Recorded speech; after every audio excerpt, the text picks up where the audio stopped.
Live at 5, the suspect in the Fort Hood shooting is identified. And time is running out for landowners on the Keystone Pipeline. A federal fugitive takes a shot at someone in Lincoln, and he's still on the run. Star City News starts right now.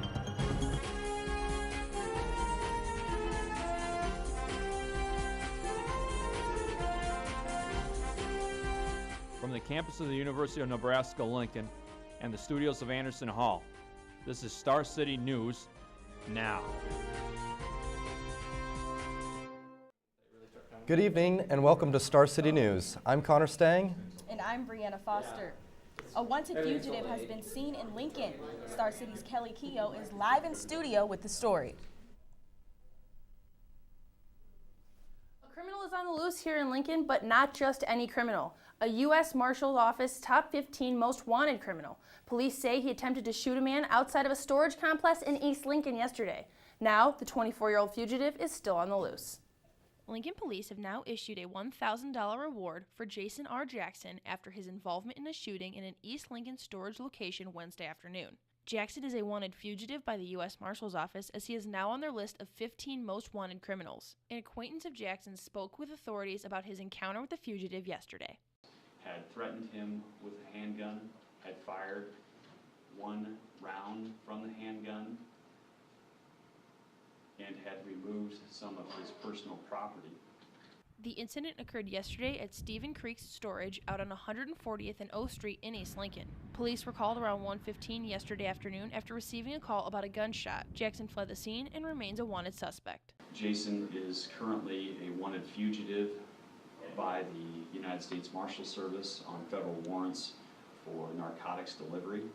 Police have tagged Jackson as potentially armed and dangerous. Yesterday's acts were just a few more charges on Jackson's already extensive criminal history, including theft, resisting arrest, and conspiracy to distribute methamphetamines. The fugitive Jackson came here to meet another man at Stephen Creek storage. The meeting between the two men quickly escalated before Jackson finally fired off a shot.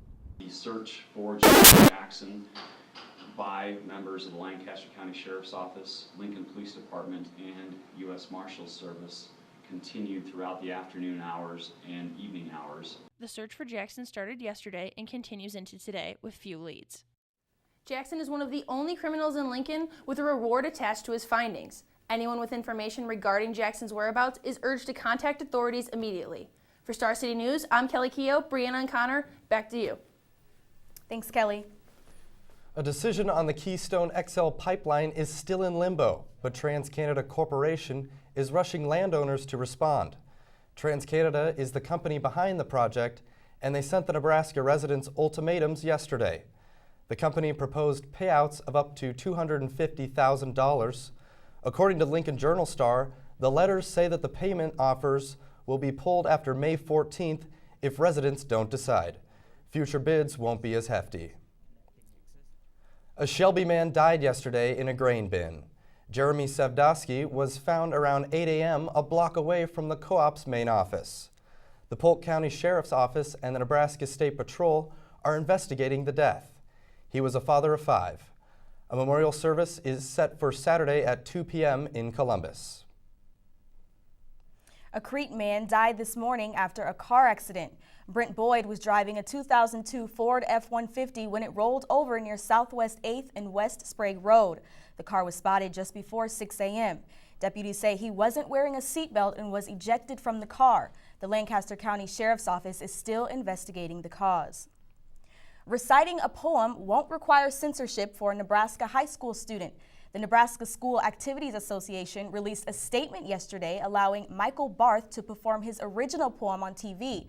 Barth is a winner of a recent speech contest, and this broadcast highlights each of the champions. The poem is about gender roles and was prohibited by NSAA to avoid controversy. In the statement, the executive director says her original decision was not to stifle freedom of speech and that NSAA will continue to advocate for all students. Farmers and brewers are uneasy about a possible regulation. Our own Andrew Ward went to the Zipline Brewery today to check everything out. Coming up next, what proposal has local farmers and brewers concerned? I'm Andrew Ward, and I'll be live inside Zipline Brewery when we come back with more. Proposal has caused I'm Chief Meteorologist Amber Michael. Although temperatures are cooler than normal, we are finally starting to see liquid precipitation. Now, because these temperatures are in the 40s during the day, the chance for snow still exists overnight. And meteorologist Matt Garrity will let you know if any of that snow will stick when Star City News returns live. The University of Nebraska is one of the nation's leading teaching institutions and a research leader with many grant-funded projects aimed at broadening knowledge in the sciences and humanities. Not only are they a leading teaching institution, but they are one of the best-known universities that have full range of sports and extracurricular activities. Lincoln is also one of the fastest-growing metro areas in the Midwest, with diverse employment opportunities and a low cost of living. So what are you waiting for? Schedule your visit now at www.unl.edu. When you donate blood, you're a lifesaver. As medical care advances, more of today's treatments rely on the availability of blood. For medical emergencies, ongoing treatments, and surgeries alike, blood is the staple on which a patient's life depends. It is estimated that every year more than 4 million people have a second chance at life because of blood transfusions made possible by volunteer blood donors like you. With 3 Lincoln locations, donating is easier than ever at the Nebraska Community Blood Bank. Be the type that gives. International Quilt Study Center and Museum is the largest publicly held quilt collection in the world. Located on 33rd and Holdridge in Lincoln, Nebraska, the museum houses more than 3,500 quilts, representing more than 25 countries, with work dating from the 1700s to the present day. These are more than quilts. This is our history. Rediscover yours at the International Quilt Study Center and Museum. An FDA proposal has caused some concern with local breweries. Star City's Andrew Ward is live inside Zipline Brewery with more.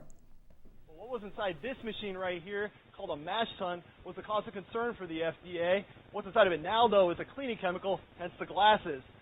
What's normally inside of it, though, is a spent grain, a byproduct of the mashing and brewing process.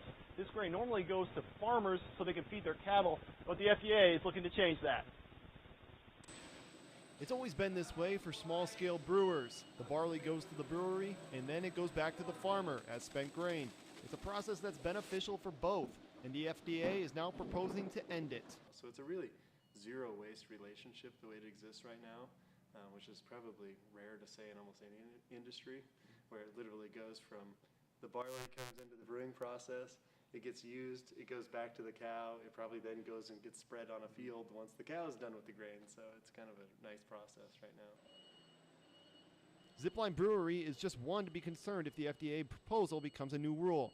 If passed, it would require brewers to dry the spent grain, which would cost millions of dollars for new equipment, or they can take the grain to a landfill. Either way, it would more than quadruple Zipline's current costs alone and force farmers to buy their own feed. It would definitely impact us in a negative way if we couldn't continue the practice we've been doing. I tried to get a hold of the FDA today, but I couldn't catch them. But the Lincoln Journal-Star reported earlier that this proposal is a part of the Food Safety Modernization Act. On Monday, though, is the deadline for public comment regarding the proposed regulations. Reporting live from inside the brewery, I'm Andrew Ward, reporting for Star City News. It'll be interesting to find out if that proposal passes. Thanks, Andrew. A Lincoln police captain has joined Twitter. Martin Faringer now uses the social media site to post updates on crimes, interact with citizens, and even tweet photos. Faringer is the captain for Lincoln's Southeast District. A bill to ban mountain lion hunting in Nebraska fell 2 votes short of passing after lawmakers failed to override Governor Dave Heinemann's veto. Today's vote ended in a 28-21 margin. Mountain lion hunting season was originally approved in 2012. They are nearly non-existent in Nebraska. UNL has some new renovations on a research facility. A new wing at the Ken Morrison Life Sciences Research Center features 7 research labs, offices, and rooms. This would help further the university's research on plant, animal, and human viruses. A celebration for the opening was held yesterday. The American Red Cross has announced its list of heroes in Nebraska for the Tribute to Heroes Awards dinner on May 1st. The honors include Call to Action, Commitment to Community, Gift of Life, Military Hero, and Disaster Response Hero Award. 5 Nebraska residents and the Union College Red Cross Club will be accepting. The event starts at 6 p.m. at the Cornhusker Hotel. The weekend is almost here, so I wonder what kind of weather we can expect. Yeah, hopefully some warmer weather is coming our way. Let's see what Matt Garrity has to say.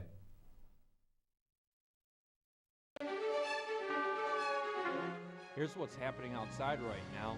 This is Star City News weather.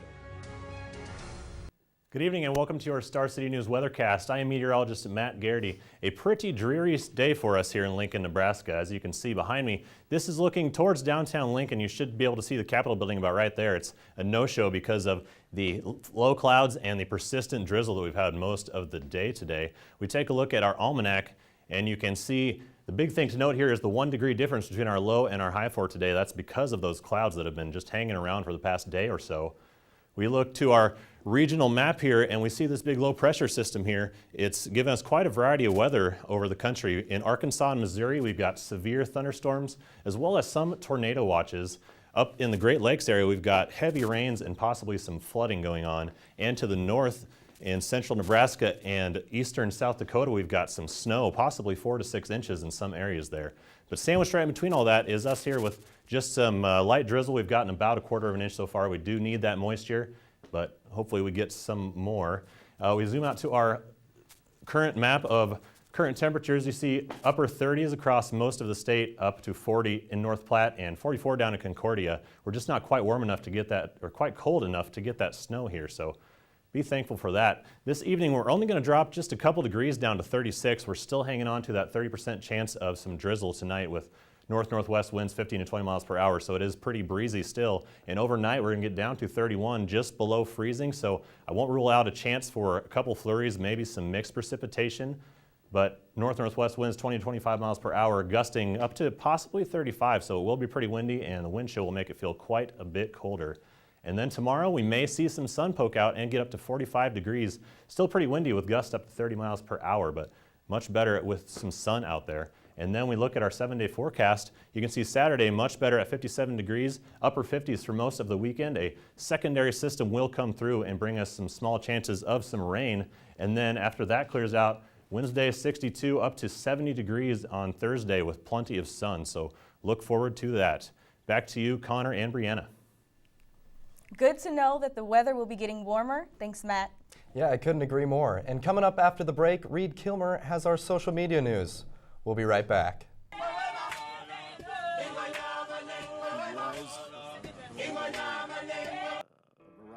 Lincoln is usually thought of as a small Midwestern community, but it also has many of the cultural and entertainment benefits of a large city.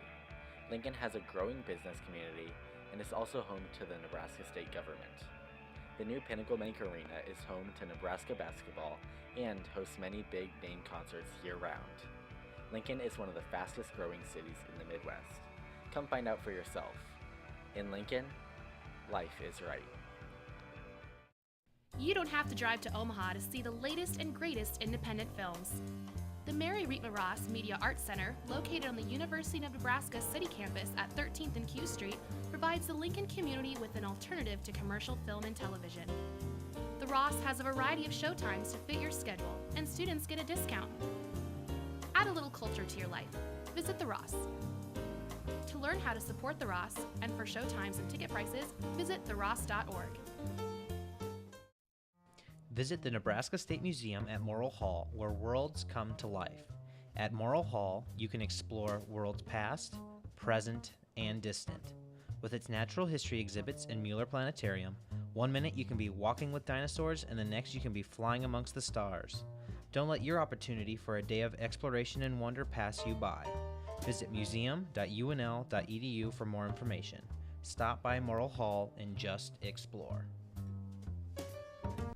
Welcome back. Stay updated on the latest by following us on Twitter at StarCity_News. Yeah, you can also find us on Facebook and YouTube by searching for Star City News. Details are unraveling on the Fort Hood shooting yesterday that left 4 dead and 16 injured. CNN reports on the latest.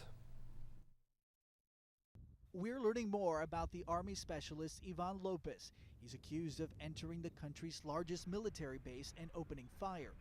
According to the base commander, the gunman killed 3 people and injured more than a dozen others. He then turned the gun on himself when he was confronted by a military police officer. It was clearly heroic, what she did at that moment in time, and she did her job, and she did exactly what we would expect of a United States Army military police.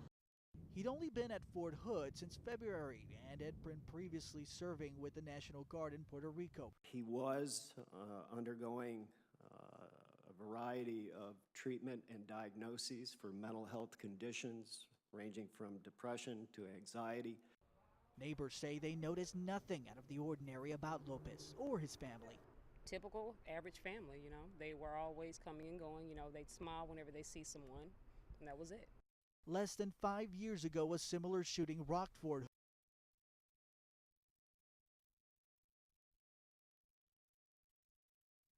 A post office in Nebraska might soon be shutting down. The U.S. Postal Service is proposing to close the North 48th Street station and move the mail to Platt Avenue. This was sparked by low funding. The public can chime in on Monday at 10 a.m. at the First United Methodist Church. People will also be able to submit comments on that proposal, and the Postal Service will make the final decision. A new complex for hitting home runs will soon be hitting Nebraska.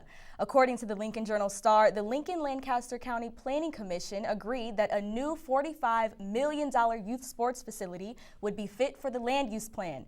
The Great American Sports Complex would include spaces for softball, soccer, football, basketball, and indoor training.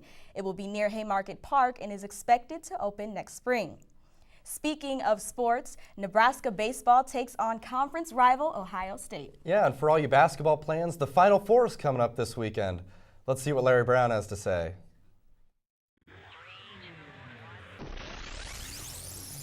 It's time for sports on Star City News. What's up, Star City?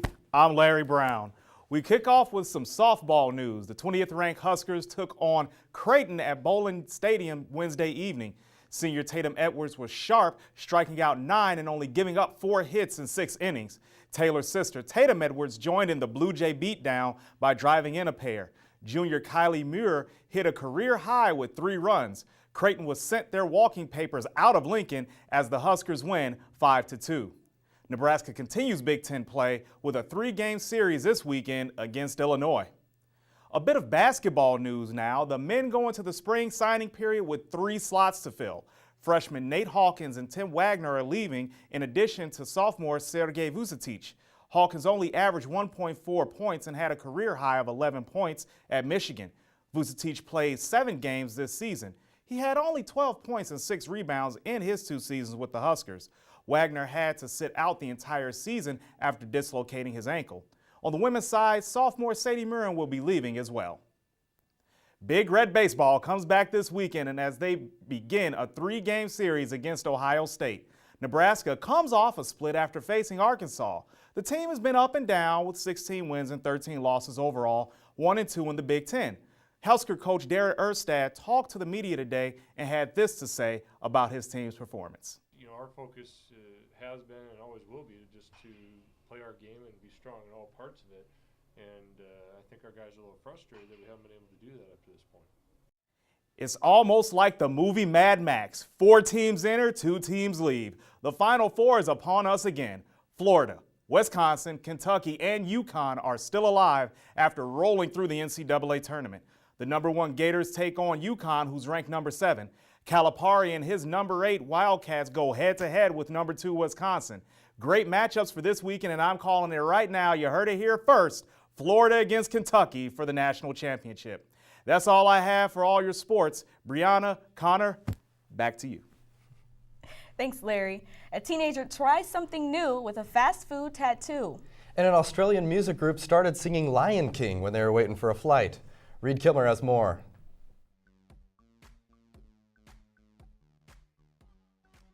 Stay connected with the latest social media here on Star City News.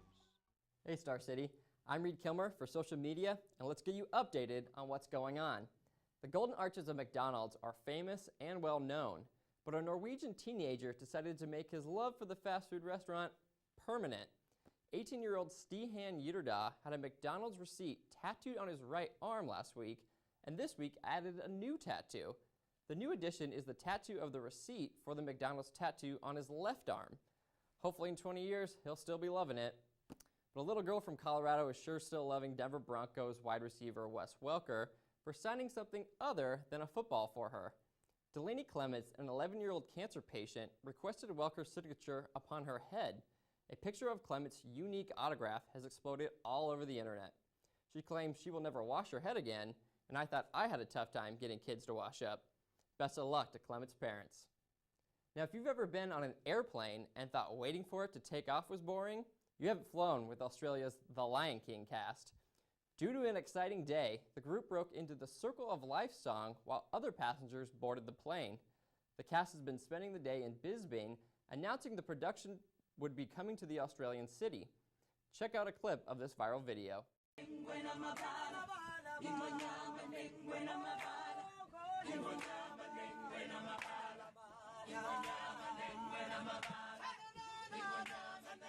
I can listen and watch that video all day. Speaking of watching videos though, if you need an excuse to kick up your feet and relax, then head to Twitter and join in on the Hulu Binge Day. People have been updating and trending the hashtag with their favorite shows to watch throughout the day. But don't go yet. I'm Reed Kilmer, and Star City News will be right back. The University of Nebraska is one of the nation's leading teaching institutions and a research leader with many grant-funded projects aimed at broadening knowledge in the sciences and humanities. Not only are they a leading teaching institution, but they are one of the best-known universities that have full range of sports and extracurricular activities. Lincoln is also one of the fastest-growing metro areas in the Midwest, with diverse employment opportunities and a low cost of living. So what are you waiting for? Schedule your visit now at www.unl.edu. When you donate blood, you're a lifesaver. As medical care advances, more of today's treatments rely on the availability of blood. For medical emergencies, ongoing treatments, and surgeries alike, blood is the staple on which a patient's life depends. It is estimated that every year more than 4 million people have a second chance at life because of blood transfusions made possible by volunteer blood donors like you. With 3 Lincoln locations, donating is easier than ever at the Nebraska Community Blood Bank. Be the type that gives. International Quill has some exciting updates.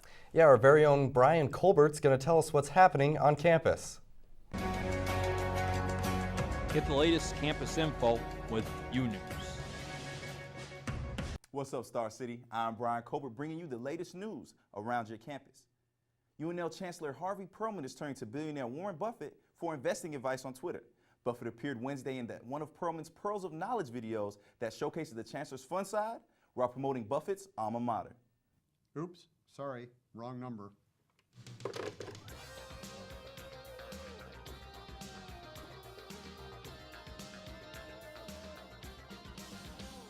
Wowzers.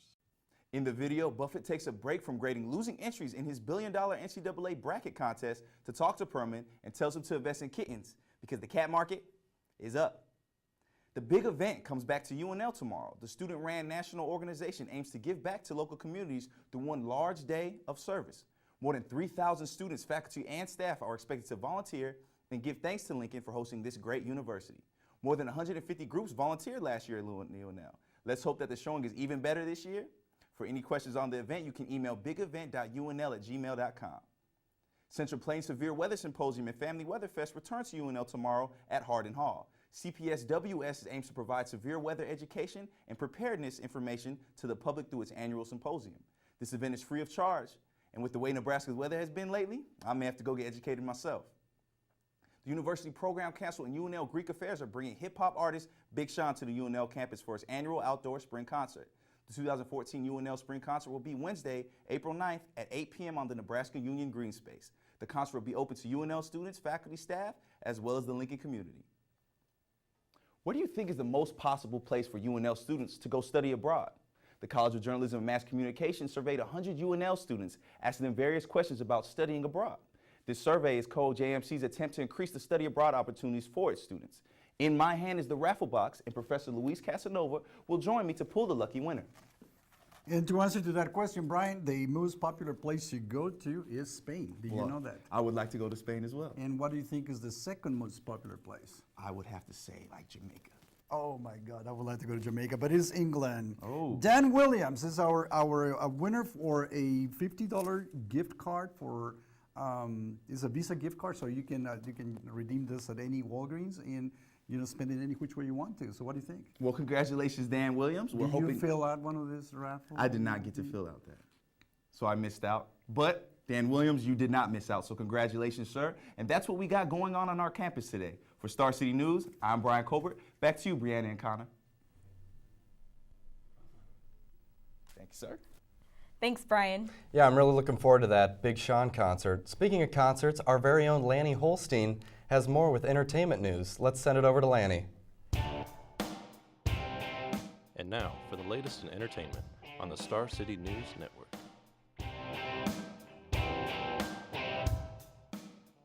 Hey, what's up, Star City? I'm Lanny Holstein, and it is time, as he said, for entertainment. And we're going to start now with your Beyonce update. 2 Chicago women are suing the pop singer today after they were trampled by a group of her fans outside the United Center.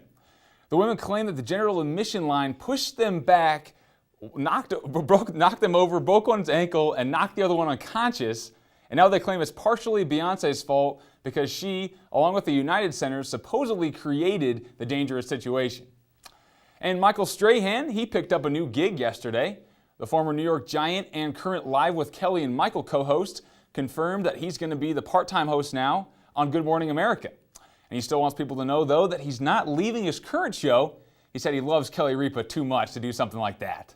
So no matter what, I go nowhere. No matter what, I go nowhere. This is my love.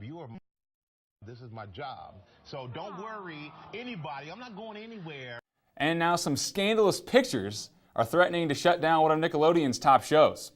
Production of Sam and Cat is at a halt, and the show hasn't been renewed for a second season, and that's all after these nearly nude images of the star, Jeanette McCurdy, surfaced on the web. The actress says the photos were meant for one person and one person only, and now she's feuding with the network after they shut her show down. And while Sam and Cat may be on the way out, another show is coming back in. Get out your swords and your shields because the hit HBO show Game of Thrones is back Sunday night. It's season 4 and fans are excited for another round of epic action on the mythical continent of Westeros.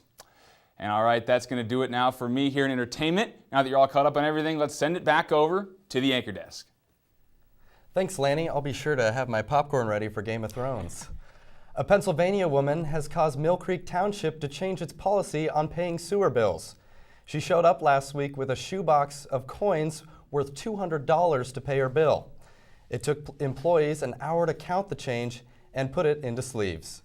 Now residents are limited to using between $10 and $20 in coins for paying bills. Well, that's a lot of coins. Could screaming a tune relieve tension? The answer is yes, according to a little girl who chose to sing "Do You Want to Build a Snowman" while getting a splinter removed from her knee. Here's the clip from E!Online.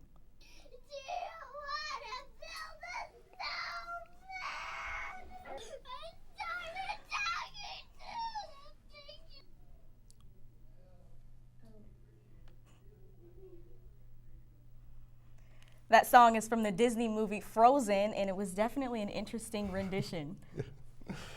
Well, that's all we have for tonight on Star City News. I'm Brianna Foster. And I'm Connor Stang. Good night, Lincoln.